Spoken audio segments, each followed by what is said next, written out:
Hello and welcome back to another episode of Hidden Video Game Details, the series that aims to show you things that you may not have known about your favourite games so that you can look really clever in front of your goldfish. In today's episode, we take a cigarette break in Lost Judgement, we learn more about the weapons in Apex Legends, and we pay really close attention to a fire extinguisher in Superliminal. As always, if you think you know of a hidden video game detail that I'm yet to cover, then the best places to let me know are in the comments section or on my social media accounts, the links to which are in the description. Oh, and leaving a like on any of my videos is really appreciated. Anyway, without further delay, let's get started. So I think I need to learn when to keep my mouth shut. In the last episode of this series, I said that I was pretty sure I'd covered all of the secret callouts in Apex Legends. But then loads of you mentioned Bangalore and her extensive knowledge of the weapons in Apex. Now usually whenever you ping a weapon, the legend you've selected will simply name the gun and tell their teammates where to find it.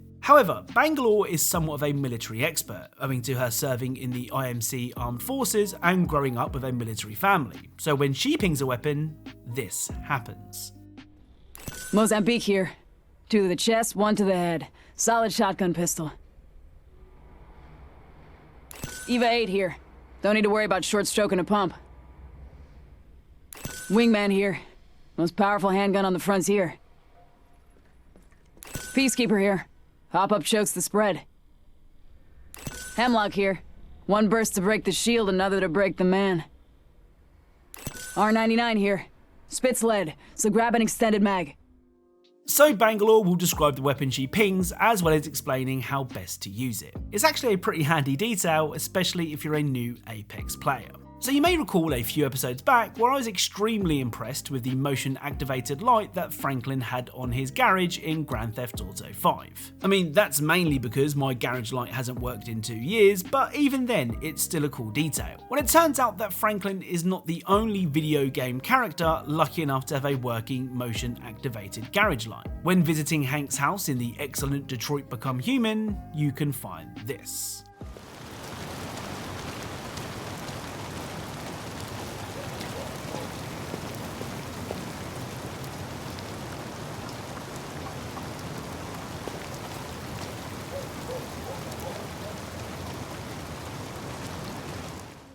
So just like Franklin's garage light, Hank's light also turns on when you move near it.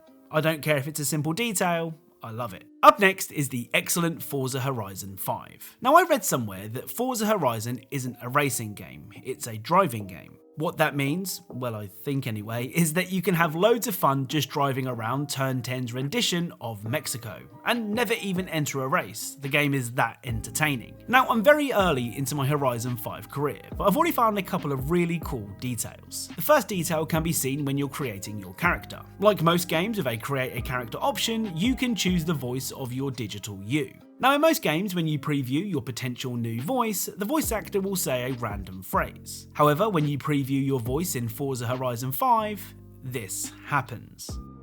Hello? Is this thing on? Can you hear me now? Testing. Testing. Can the sound team hear me? Mic check. 1 2 1 2. Hello? Hello? This is the sound of my voice. I don't really know what else to say here, but this is how my voice sounds. Is this thing on? Wait, it is on. Surely they know how my voice sounds now. So to me, it's kind of like the voice actor is actually in a voiceover booth talking to the sound engineer. It's pretty cool and really easy to miss. Now I'm not sure if this next clip is a detail, a glitch, or something else entirely. After completing the game's introduction, you gain access to the festival playlist option. Well, if you select Stunt Party, then this strange pop-up appears. I mean, no valid stunt party makes sense, but the subtitle of Description Yeah seems pretty out of place. Perhaps it was meant to be changed before the game's release. To be honest, I have no idea. So as always, your theories are welcomed. It kinda reminds me of the old Hitman Easter egg, where someone called Alan forgot to add details to a lobster crate, meaning that this phrase was forever immortalised in Hitman Blood Money. Now, I have a confession to make, and it's a bit of an embarrassing one. I've wanted to cover the Yakuza series and its spin-offs for ages, but the sheer length and size of them has made me too scared to even start one. Well, this week, that all changed. I decided to check out the recently released Lost Judgement, and I love it. Lost Judgement sees you take on the role of Takayuki Yagami, a private detective working in the fictional city of Kamurocho. Now, the detail from Lost Judgement can actually be found at the game's main menu screen, where Tuck can be seen standing with a lit cigarette. If you press left on the D-pad, then Tuck will do this.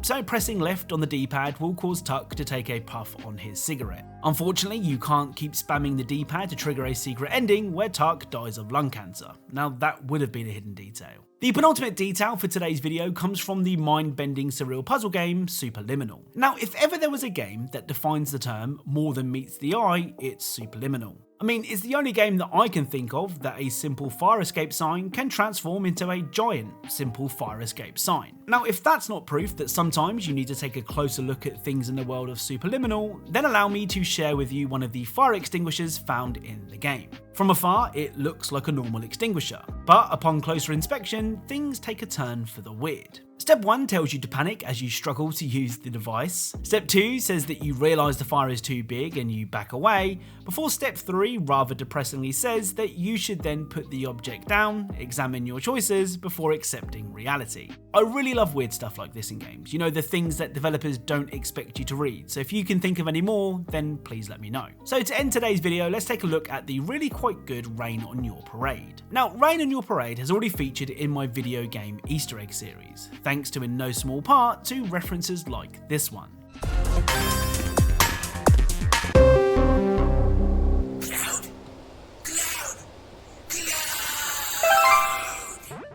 Well, it turns out that it's not just the Easter eggs that are hiding away in Rain on Your Parade. For this first detail, you'll need to make it all the way to the final level in the game.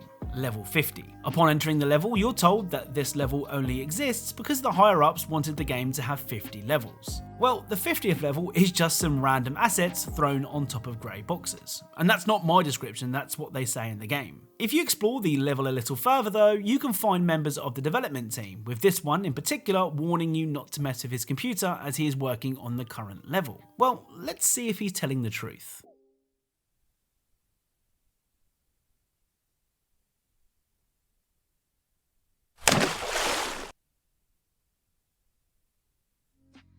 Okay, so he wasn't lying. If you rain on the man's computer, you'll be booted back to the main menu. It's a pretty cool detail. The final detail is perhaps one of the most heartwarming details ever. The Pet the Doggo level is exactly what it sounds like.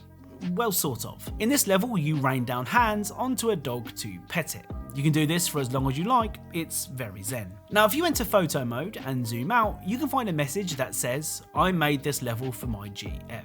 It's a really cute detail and does make me wonder if the girlfriend in question ever saw it or if the couple are still together. So that's it. If you enjoyed this video, then leaving a like is really appreciated. Remember, if you are a fan of Easter eggs, secrets and tiny details in games, then perhaps consider subscribing as that's what this channel is all about. Thank you all very much for watching and I'll speak to you all soon.